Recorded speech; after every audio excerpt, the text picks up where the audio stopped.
All right, so good evening, my favorite people. Today is Thursday. It's 9 p.m. I mean, I don't need to remind you. It's just the fact that we are in the men's lounge. Just bear in mind that when the time check is 9 p.m. Thursday evening, it's time for the men's lounge. Last week we started a discussion on starting a business and making it successful with your three favorite people. I don't know whether they are the same people I'm going to have today, but I'll tell you when I come back. And then also, let me quickly remind you that this show is proudly supported by Casa Precon Alomo Bitters. You haven't seen me sipping yet, but I'll do it before I go for the break. And then I also need to remind you that eTV is at 10. And also, if you have advertising, everything that you want to bring here, just come. And you're going to have awesome discounts that you won't forget. And there's also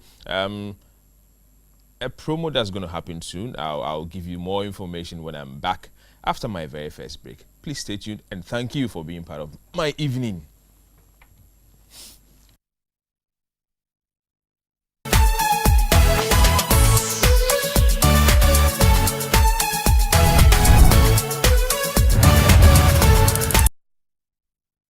Come back. The lounge is getting hot already. And like I did say earlier, we are continuing something we started last week. And so what do you expect? I have Stephen, I have Emmanuel, and I still have Anthony. I'll mind you. From Miami. I have Anthony in the studio. He has too many watches lately, so but I mean, really, these are the people I have to continue the discussion we started last week. Last week, we started with building a successful business. We spoke about what a successful business is, some of the skill that you might need to be successful, and some of the challenges. And we spoke about one thing I do remember really has to do with the taxation, and obviously not our fault, but it's the kind of system that we have in our country. As to whether it's good or bad to us, well, we are speaking to it already. It was quite obvious that the tax system that we have, it's not really helping. As young people trying to make it, when it's that tough for us, what do? It makes us succumb, which is not right. But guys, what can I say? Welcome to the studio. Thank you, bro. Welcome, Anthony. Yep. Welcome, Emmanuel. Yes, bro. Welcome, Stephen. Charlie, how was the week, Stephen? Charlie, it was good. When the banker say it was good, when the former banker told you it was good, it really was. Iba, how was it? Actually, More cars to work. Can't complain, eh? Can't complain. Yeah. Car's working. And see this man. Are you wearing a different watch? Oh, yeah, I mean, it's normal. This guy there, I see a chill before catch up with on corner and beat away. I beg. Anyway, guys, so I think last week before we left, we were discussing some of the challenges that you have faced, and one that I remember so well has to do with the taxation. I remember Stephen promised that when he comes back, he was going to tell us a little bit more into why he thinks the tax system isn't really helping, especially helping young business people who want to come up and be successful. Stephen, what are some of the other things that we need to know about this tax that is really a problem? Now, first of all, I would want to say a good evening to your viewers, and to also say that taxation in this country is an issue, and it's an issue because it's not customer friendly. Largely, you would expect that there's a lot of education for the taxpayer to understand what he's paying for. Because today, if you register a business, and for instance, you get all your company registration documents, the next thing you need to do is to register for your tax and get your VAT certificate. Now, whether you are working or not, they will give you a pre-assessment, and oftentimes it's about 4,000 cedis. And that's how much you have to pay. You know, of course, they will spread it for you. That's a lot of money. Over the 4 quarters in a year. Yeah, but that's a lot of money. So, first quarter, even before you start work, you need to cough up that to qualify for your basic tax, and then your VAT certificate. For me, I think that there's a way we may have to look at that, because you haven't worked. How do you start paying tax? And then the argument is that, if at the end of the year you don't make that much and you report, or your assessment, your final tax, when you file nil, then that 1,000 or 4,000 will be refunded to you. But I'm saying that we are even struggling to raise capital to start business. So if ab initio I'm paying these monies, when indeed getting an office space and paying salaries and getting started, hasn't even, come in. So I think that is something we may have to look at, that maybe our tax authorities would be a bit more friendly to startups, explain to them, and then maybe follow their business first 3 months, see how they're going.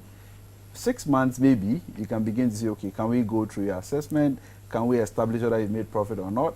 And then can you start paying something, to the tax authorities?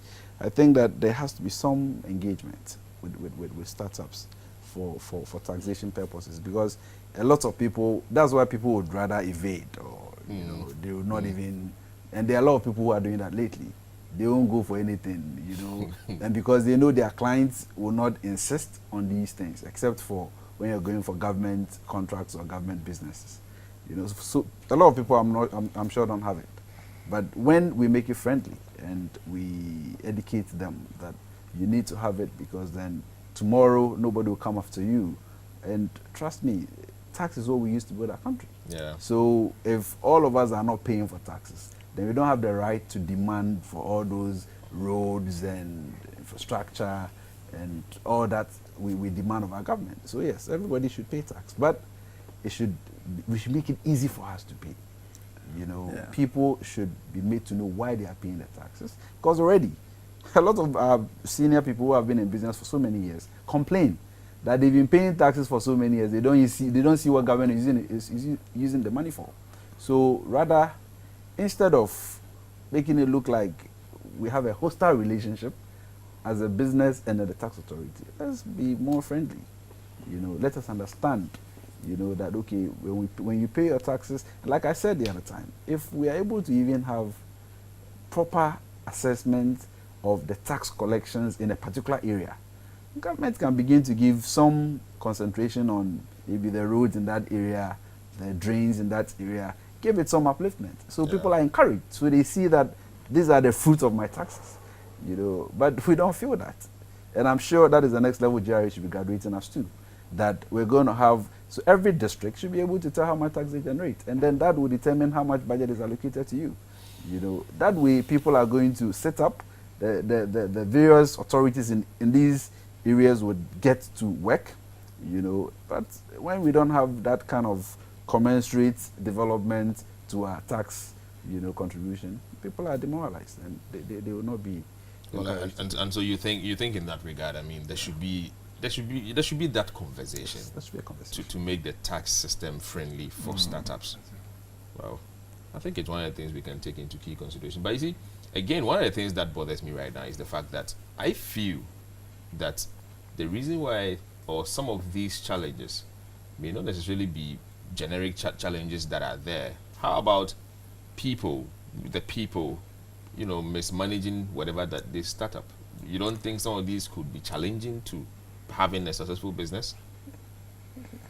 Yeah, mismanaging the little income you gain as a startup entrepreneur also goes a long way to affect your business. So for instance, when you want to look at what society is expecting out of you or is pushing you to do, so you start making some money, and then you want to get yourself a lot of leisures around you.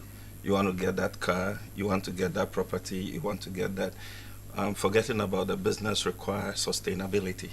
And so you need to put a lot of money into investment to be able to sustain the business. So you need to critically look at what are some of the assets you want to buy in support of your business. Instead of just buying things to please people, to please society, you want to really push that money into stabilizing your operations. And so financial management is critical, in business sustainability. So for instance, I made a mess of my business when I started. I was over exuberant, and so I started opening branches all over. Okay, sometimes we think opening branches means success or progress or growth in business, but sometimes it must be strategic. You can open several businesses, but your profitability might not commensurate the expansion. Okay, so I opened several branches and I paid dearly for that. So we need to know how to financially manage our resources to be able to sustain our businesses to grow. Yeah. And I'm sure you tag that as one of the common mistakes that perhaps, if not more, Yeah. a few, startups get into. Exactly. How do we avoid some of these mistakes? One thing regarding what he's saying, I think people just happen to lose focus, okay? To me, there's a huge difference in making money or trying to hoard money and building a brand. Sometimes from the beginning of your business, you have to differentiate what you are after. For me, my aim was to build a brand, not to directly make money, okay? So people forget to remind themselves like what the focus is. Now, what I mean is that when I started selling watches, okay, there were a lot of times that I would meet a client who would ask me, oh, apart from watches, what else do you sell? Look, I knew the supplies of perfumes and shoes and all these things. And if I was chasing money, I would have been selling all of them because I knew where to get them from. But my aim was not to chase money, but to build a brand. And my brand was just directed at watches, to be an expert in watches and globalize it. So the more the temptation kept coming, Charlie, can you sell perfume? Can I get a belt? I would give you the number of my friends who sells perfumes, and I would not sell it. Even though, this is the mistake people do. They will chase every bit of money and lose their focus. But if you have that composure to reject some money for the sake of your brand and your focus, it's very hard to do, but I was able to do it. I needed money. Somebody was ready with cash to buy a perfume. I would give you the number of my friend who sells perfumes. Go and get it there.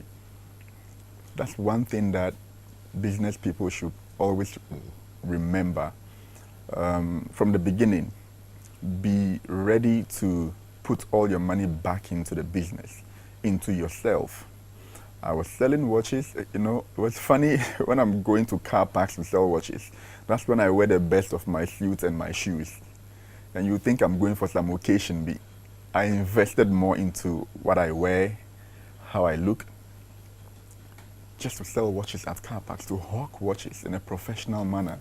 So instead of trying to hoard money, put the money back, invest in yourself, go for trainings, try to improve your skills, put all the money away, put them into the business, because the benefits will come not immediately, but later, some years to come. That is very hard for people to do. When they get the money, they can't give it out. They want to hoard it. But the more you try to hoard the money, you end up losing it all. Yeah. In that regard, what are some of the common mistakes that a lot of young, growing entrepreneurs Maybe trying to look rich. Yeah. Like Sir already said, people would want to live a certain life simply because he thinks he's a CEO or he's originated a business. But one thing I know is that every business has a life cycle. That you need to grow organically. That there are certain things certain cost elements that you don't have to increase simply because you have a business that has probably started. One, people just want to relocate their offices because they think they have a business running, so they can get a big office. That immediately brings you additional cost because you have to pay more. It might be more expensive. That's one. Two, you probably are managing with some small saloon. Now you want a four-wheel. The question I ask people is that, what is the contribution of the four-wheel To the business. to the business sustainability? What I tell people is that what is more important is not the fact that you have a business that has a name, but what is the cash flow potential of the business? Because what sustains businesses is not the fact that you have a big office or because you drive a big car. What sustains businesses is reliable, consistent cash flow. That you know that month on month, per the systems you put in place, per your client engagement, per the very, service that you give, you are guaranteed a certain cash flow, say 100,000 every month. Once that is guaranteed, the next thing is that how do I make my company solvent? You know, because if the company can can be able to absorb shocks, you know, because business is always full of shocks. And I can share with you some of the personal experience I've had. Go ahead. Where you sign a big contract, you just take off 2 months into the time. The one who employed you, who gave you that contract, is folding up because they took a bad decision. You become a casualty. For instance, all these savings and loans and banks that were working with some printers, some suppliers, stationery, They may have placed orders you know, for something. Because you thought that, oh, you have this contract and it is monthly, you know, so you think that you can start spending, you know, and then that's when you want to get all those extravagant, you know, acquisitions. What happens is that if any of those cash flow sources is blocked or becomes weak, you also would have to go down. That's why I said to you the other time that you have to avoid concentration risk. What you want to do is to build a mix of clientele base where you are sure that when there are shocks, at least if this one goes down, you still have a good mix of clients to hold you up, and that you are keeping your cost at a certain minimum that the company can sustain. Of course, I'm not saying that if you're making money, don't look good, don't upgrade. But before you do that, make sure that you've done your calculations and the amount of money or the amount of investment that is going into all these fixed assets that do not directly lead to revenue generation is not too high, and that your company can still survive after you've made these investments. I get that. Guys, if you're just joining us, we are in the Men's Lounge. And I mean, obviously, if you want to be part of this, please join us on all our social media platforms. Facebook, Instagram, Twitter, it's all at eTV Ghana. Feel free also and send us your messages on WhatsApp, and the number is 020-2222-054. Later, before the show ends, I'll share with you the phone line so that you can also call in and share with us some of the ethics of business that can lead us to a very successful, being a very successful entrepreneur. Now, I know very well that businesses grow to some level and then sometimes it hits a rough path, like he was trying to give us a scenario. Now, when you get to such situations and you begin to get that feeling that, look, this is likely to fail, what should you do, or what do you do? Yeah, you need to critically do a SWOT analysis. Look at your strengths, your weaknesses, the threats that are coming up. What are the functions and operations that are bringing you additional cost or that are resulted to That failure. That is emanating. So, for instance, if you have several branches, you want to reduce them. Okay, so you can concentrate resources into building a solid brand.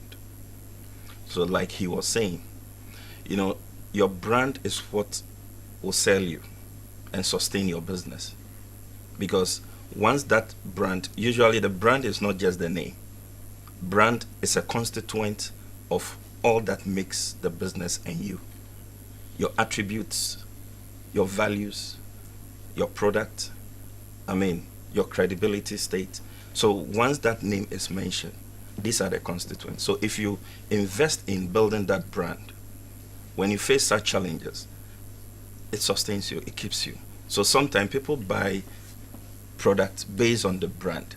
The product might not even be quality, but because you are able to build a solid brand, it's the brand they buy, but not the product. You know, so you want to invest into that. So you face those challenges. Concentrate and focus, build that solid brand, rather than wanting to still hold on to the several outlets that are causing you so much harm. You know, so people want to be satisfied with your services. They want to pay for satisfaction. And so you want to give them that quality. And so those are some of the things you want to look at. Excuse me. Sorry. I'm sure I need a shot of alomo to kill it. Anyway, I see. So then, when you start getting that feeling, you then have to go back, start looking out for what may have triggered or possibly caused all the, imminent failures that you probably may have or would start envisaging. You start looking at what could send you there, and then you start working at it. Anything else to do? Or one other thing is that, you know, if you're a businessman, you must also be sensitive to economic changes. You know, before now, I'm sure people were saying that the economy is hard, but I'm sure now people are saying it's even harder.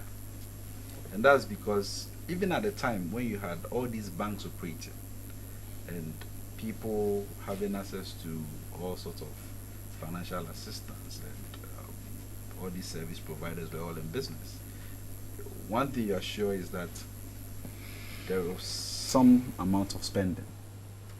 People would spend because they actually make money, or there's some business they're doing that brings them money. Now, all these banks were merged into one.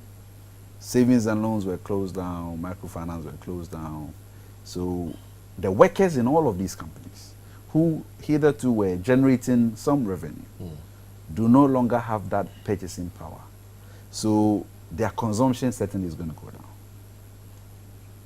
So anybody doing business must always be mindful that when there are changes in the economy, you may want to make adjustments, you know, in a manner such that you do not lose out on your investment when there's a downward economic turn.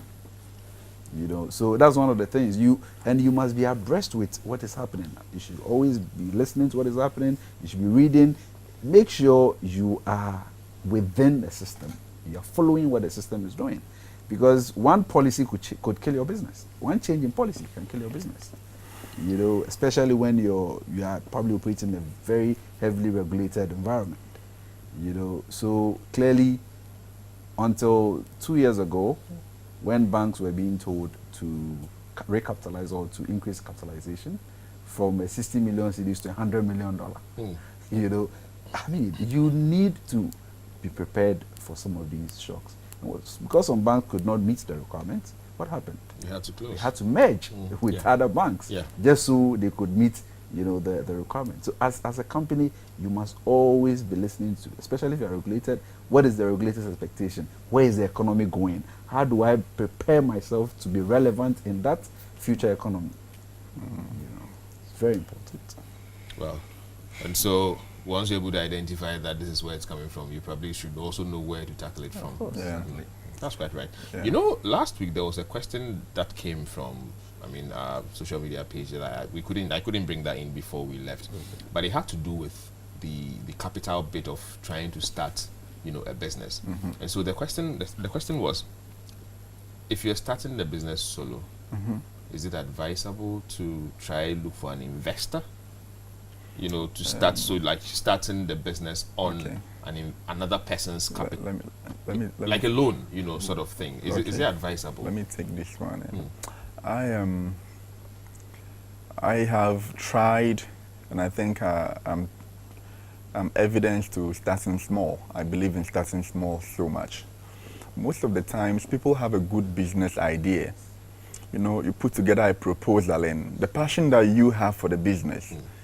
You wish to find one big man who has that passion too, or understand your passion and invest in your business. Most of the times, it does not happen.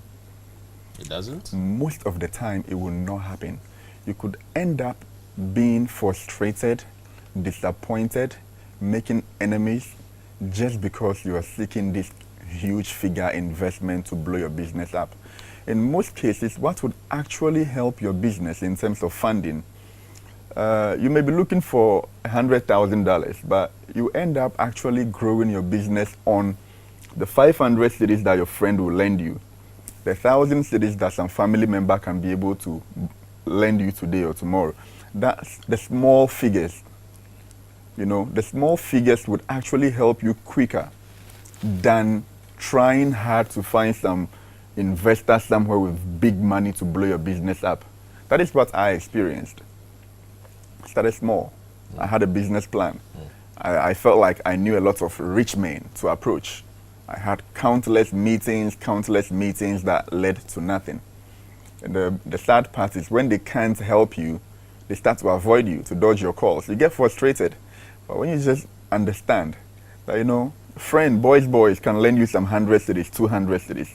Put those monies together. That may help you quicker than waiting for some big fund. And so you don't think it's okay to start a business right away with, if you can, with bringing on investors? If you can get it. Everybody wishes to get it. If you can get it, you are blessed. But have the mindset that if you don't, struggle with the little that you can get. If it happens, you are blessed. I mean, everybody wishes to get that. But in most cases, you wouldn't get it. So be ready to build with the little that you have. Ivano, Yeah. you don't think we can rely on somebody's. Somebody Sometimes you need to be smart to, you know that. Yeah. Rely on Get somebody's it. support and start a business. It's a variable factor here. Okay, businesses are variable. So it depends on the type and nature of business proposal or business that you have, that for which you need that support. Okay, if it is a business that requires heavy capital to start, then probably you might want to look at that, because the returns will be good enough to be able to meet, even if you don't have the best of percentage in the deal. But if you have a business that, like he's saying, that little money here and there put together can help you build it up, then you want to actually look at that direction.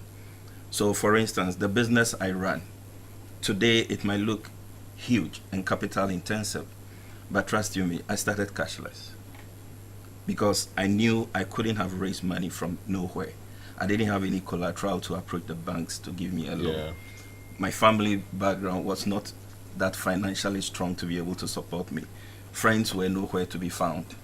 Okay, so what do? I have to depend on my talent and then start building. I gave myself actually 5 years to raise my first capital to buy my first machine. And that first machine did not even start the work yet. All right, so knowing where I come from or I'm coming from, I have to do a long-term strategic plan of generic growth. Okay, growing strategically, like he was talking about, you need to grow organically. If the means is not there, plan a long-term one. You are not in competition with anybody. And so strategically, I started growing my capital gradually. And every money I raised, I reinvested it back into the business. And that kept turning around until it's almost 18 to 20 years now. Wow. You know, so I haven't depended on the bank. At a point when I depended on the bank, I failed heavily. They haven't come throwing some money at you. You know, sometimes the banks come to throw some money at you that they can offer you. You better reject some of those monies because it can be more terrible than, you know, they come smiling. Yeah. But when it's time for them to start taking their returns, I believe you guys don't smile with us. Please, leave him out. He's not talking. He's quiet on that one. Steven, I'm sure you probably would. I don't know whether you have the same concern. I mean, do you think it is okay to start the business probably on an investor's fund, something like that? No, I mean, like he already said, it depends on the kind of business you want to do. For me, I don't think that there's a problem with getting somebody else's money to run your business. What the problem I have is with people not having the right integrity, you know, that they are not credible. So I will not recommend that you give your money to somebody that you cannot trust. Funny enough, people come borrow your money and eventually they try to even mess you up. You know, so because of these sort of experiences, people shy away from some of these things. And even if somebody wants to put his money in your business, he makes sure he ring-fence that whole investment, that his investment is protected in your business. You know, and that's a discussion we can have, you know, on a different note. What I would want to say is that if you can start small, please do. Because if the company grows from one point to a second point, you're able to learn you're able to actually learn the growth path of the business. So tomorrow when you are there and you employ people, it's easy for you to actually know what results to expect from them, or what output to expect from them. But when you decide that, oh, I want to have a big business, all of a sudden you get a big office, employ people, and then expect that your systems that you're going to put in place would work. Oftentimes it fails because you have not built that experience. Yeah. Except, of course, you are resigning from a company where you were running the show, and then you are setting up a similar business, you know, and you are bringing all the systems and setups into your new business. And maybe poach 1 or 2 people from there to help you do that. But I always say that start small, gain the experience, and then grow based on your capacity. Because at times, certain growth would crush you. You know, especially somebody gives you $1 million. And then you say, oh, because you have 1 million, you want to go into oil and gas. The question is that how much oil and gas do you know? You know, maybe if you, depending on your $100,000 that you have, and you want to go into oil and gas, you take your time and study the system because you don't want to lose that money. Yeah. When it's $1 million, there's the temptation that, oh, it's a lot, you know. Even if I lose this, I could still make it back. And oftentimes, you don't make it back. Oftentimes, you don't make it back. So start small, build the experience through, you know, the small. Because when you lose small, you can actually console yourself than to lose big. I have a terrible experience with that. But anyway, so I mean, it's obvious everybody's saying that it will be good that you start small and grow it. It probably will help you learn the business curve and trying to be successful, I suppose. Well, I'm going to take my next break, and then when we are back. But before I go, I have something coming from Riz in Takrady. So Riz says, I'm glad you guys are back. Regarding getting an investor involved at an early stage, I vowed never to do so because there are cases whereby the investors later want to ask more than they agree to take from your business, or irrespective of the contract signed. Trying to find out a loophole, I started cashless to just like the gentleman in the middle, that's Emmanuel, using the resources fiscally around me. So Riz, thank you very much for your contribution. And I guess it's something that we've spoken about already. I'm going to go for this break. Please stay with us. We'll be back shortly.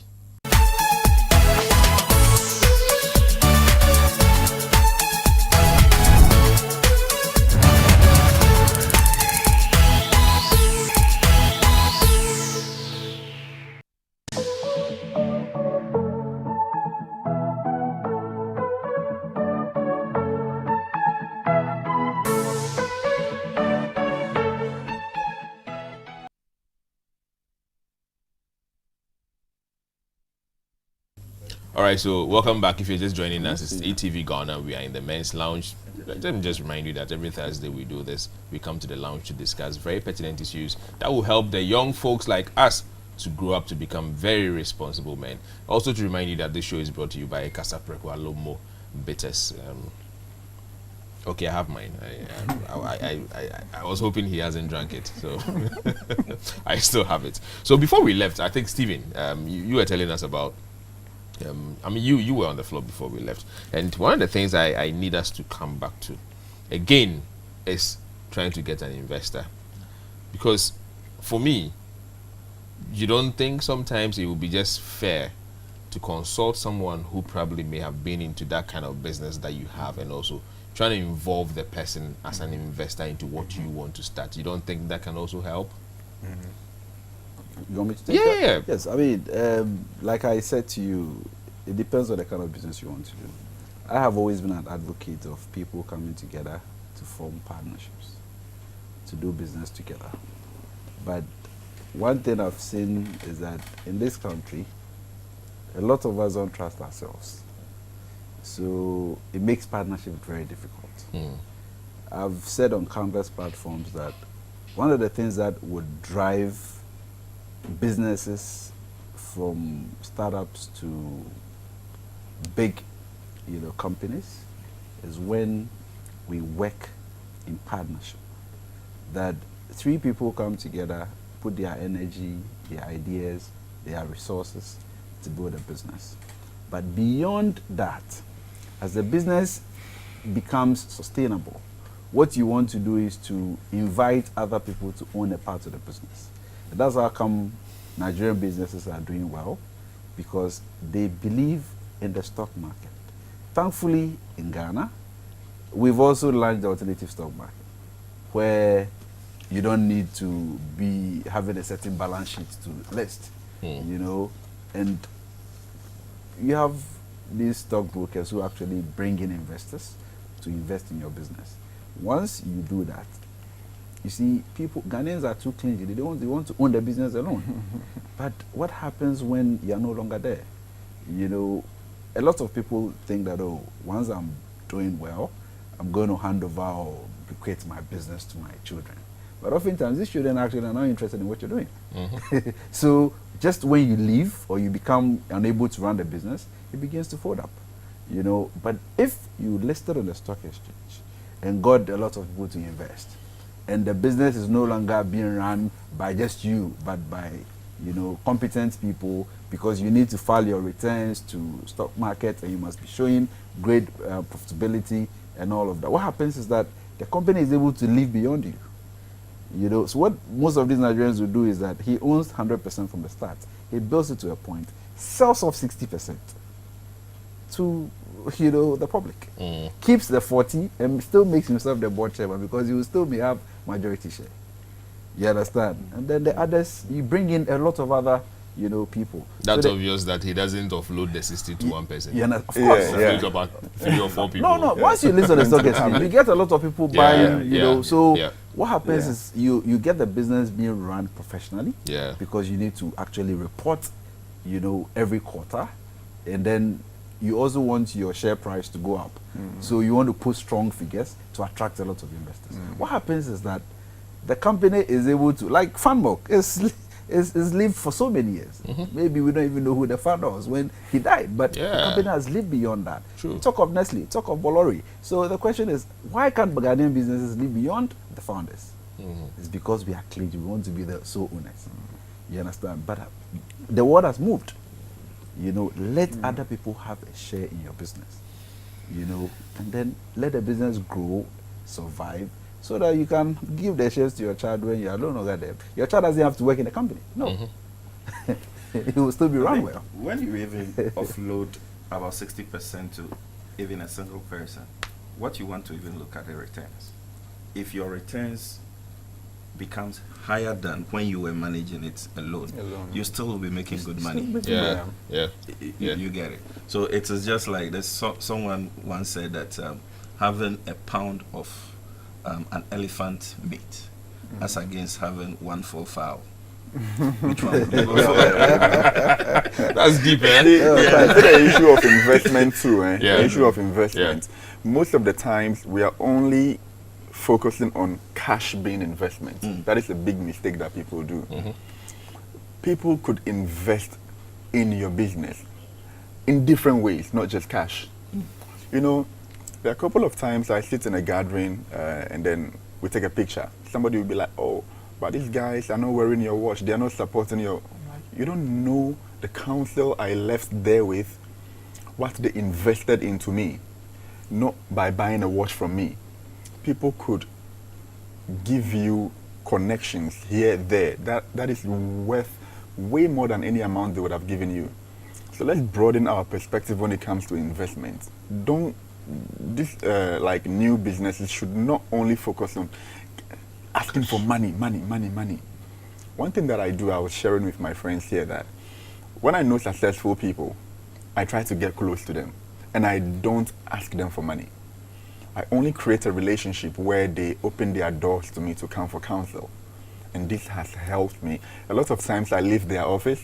When I'm heading home, I'll just be laughing on the way that, hey, wow, these guys are so intelligent.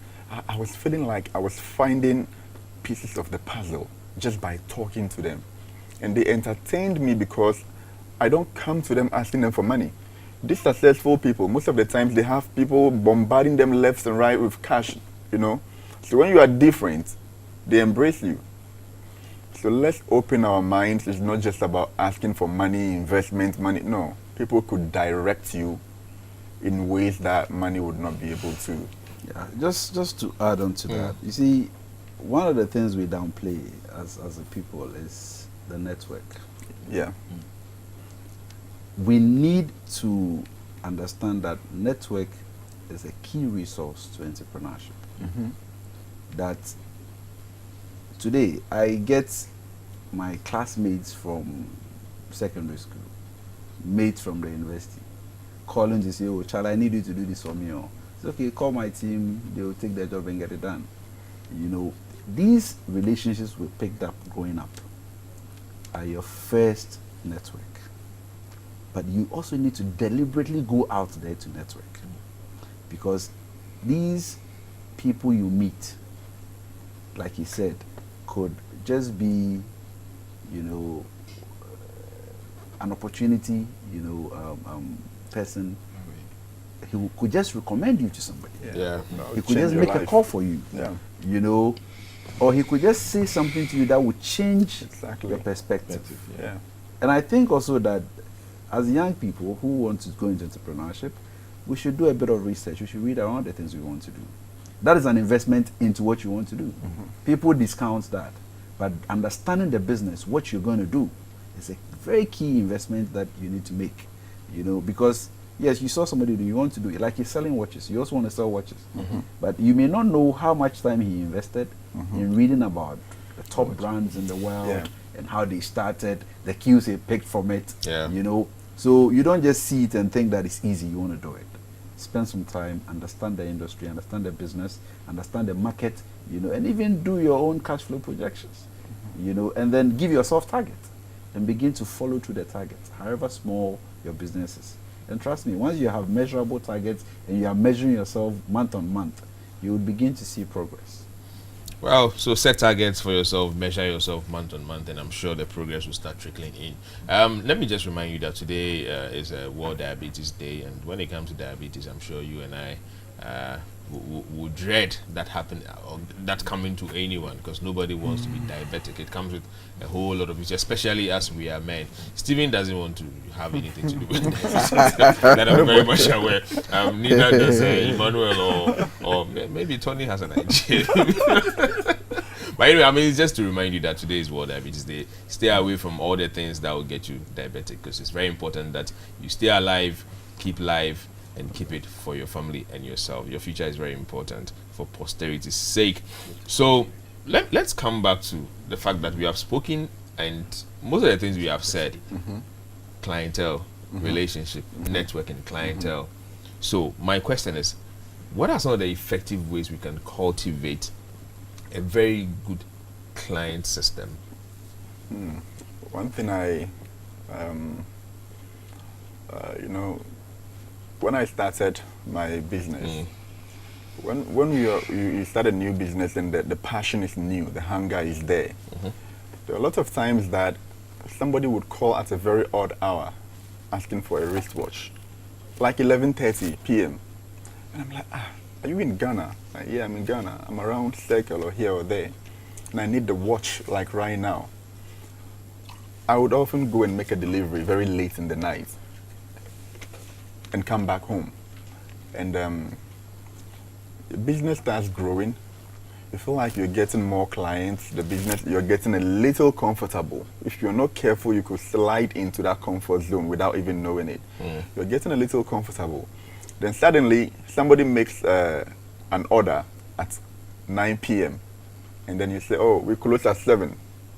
Then I try to pinch myself that from the beginning, I was delivering at 11. At 10, okay, 11. 11. Suddenly you think you are getting comfortable, so your attitude begins to change. A lot of people unconsciously slide into this comfort state. So getting a customer from the beginning, it may not be that hard as keeping the customer satisfied. The consistency. There are a couple of times that I just take my sales document and I take all the numbers and I call everybody personally to thank them for their patronage. And they get surprised sometimes that, oh, are you the guy himself, or is it one of the workers? No, I'm the guy. And they just feel honored that you take the time to call them directly and thank them. So acquiring customers is one thing, but it is more important to even keep them satisfied and retain them. Like you mentioned last week, the customer retention, that is crucial because the competition will come, the new businesses will come, and they'll come struggling for these same customers. Now, who will the customers go to? They'll go to the person they feel more connected to and more valued by. So, yeah. So, like he rightly said, customer satisfaction, and then your service. Now, most often we tend to sell our services to customers instead of selling satisfaction to them. So a customer comes to your premise, to your office, to offer, to purchase an item, or you have to offer a service to that customer. You must remember that the service you are offering to that customer is part of your value chain operation. It is nothing. It has nothing to do with the customer. The customer wants to meet a need, and so he's coming for satisfaction.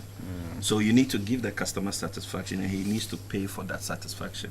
So, for example, at our end, if you come in and a service is rendered, and your expectation is not met for any reason, you don't pay for the service. You don't? You don't. But something is going into something to is the going, service. and that is your responsibility, because the customer did not come for you to operate and go through your various Look, Emmanuel, operations some to achieve. customers are deliberately controversial. No, when you do that, then that means you don't have value. That means that customer doesn't Nah, have this value. one, me, I don't agree with you. No, seriously, you see, when you practice that, I have actually practiced that across the years, and it has really helped my customer base, customer satisfaction, and that is the pride, because I want to assume that every customer has good values and has ethical values that he's moving with, and you wouldn't want to come and pretend. If you come and you do the pretense, you will go away for the first time, but the next one you wouldn't get it. Okay, and so there was a time where a gentleman we have to let a gentleman actually drive away with about 1,800 cedis worth of job. Okay, now there was this other one. He stayed, we worked for him for almost like 4 hours, and he was right there. At the end of the day, I wasn't too satisfied with the work. He was about 90% satisfied, all right. But because I couldn't meet that peak for him, I asked that he shouldn't pay. But he was really willing to pay because he realized the effort we put in. So, but then at the end of the day, unofficially, he has to just find some tip to the boys. But officially, we did not charge him. Okay, because my conscience doesn't actually serve you right. Serve me right when I realize I haven't really met your expectation and I'm still taking your money. Then it's like, what am I taking the money for? And it happens, actually, life situations. But if you give us the opportunity to correct the wrong, that we take the money. But if you don't, then we are not qualified for it. So I always believe in that principle that customers are to pay for their satisfaction. I think it's some customers, but not service. I think it's some customers. Anyway, before we started, I did mention that there's a promo I'll be telling you about shortly, and here it comes. So between the 15th, or from the 15th to the 29th of November, your favorite media house, Global Media Alliance Broadcast Company. When I say that, it means YFM, eTVGh, and Happy FM. It's one group, okay? So this is what they have for you. They are offering you up to a 90% whooping discount on your airtime. Listen carefully. From 15th November to 29th, get in here, buy as much. Remember, the more you buy, the higher discount you get. So buy so much so you can get up to about 90% discount. Place all your adverts. If I were you, all my adverts for 2020 just done, because if I get my 90% and I spread it across, of course, look, Niger business, we are gone. We just get it done, and that's what it is. So I'll be going for my very last break. Let me remind you that this show is also supported by Casapreco Alomo Bitters, and so we are thankful to them.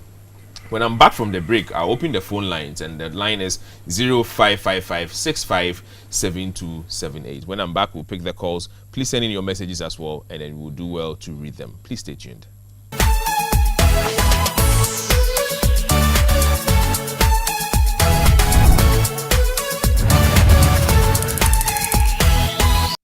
You say welcome back, but anyway, welcome back. We are still in the lounge. I don't have enough time, unfortunately, but I have some 2 to 5 minutes to spare.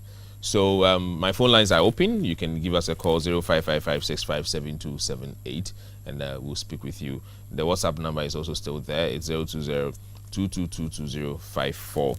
Guys, a very last one from all of us. So, after being entrepreneurs, I'm sure you may have over time discovered a certain particular secret that urges you on, or that makes you want to still be an entrepreneur. Just share with us briefly. One from you, one from you, one from you. Why him? You know, we draw inspiration from him. So, Stevie, let's go. We have only 2 minutes. So I think that one of the things that has kept me going, and I think I'm very excited when I see that out of my efforts, people are able to earn a livelihood, that I employ people and pay them every month. For me, it's exciting, and it keeps me going. That I want to create as much opportunities for as many people as I can, so they can also benefit from the things that I've been able to do by God's grace. Again, once you are able to, you are somebody full of ideas and you're always thinking of creating. For me, I always want to do something, and everything I see, I try to see the business in that.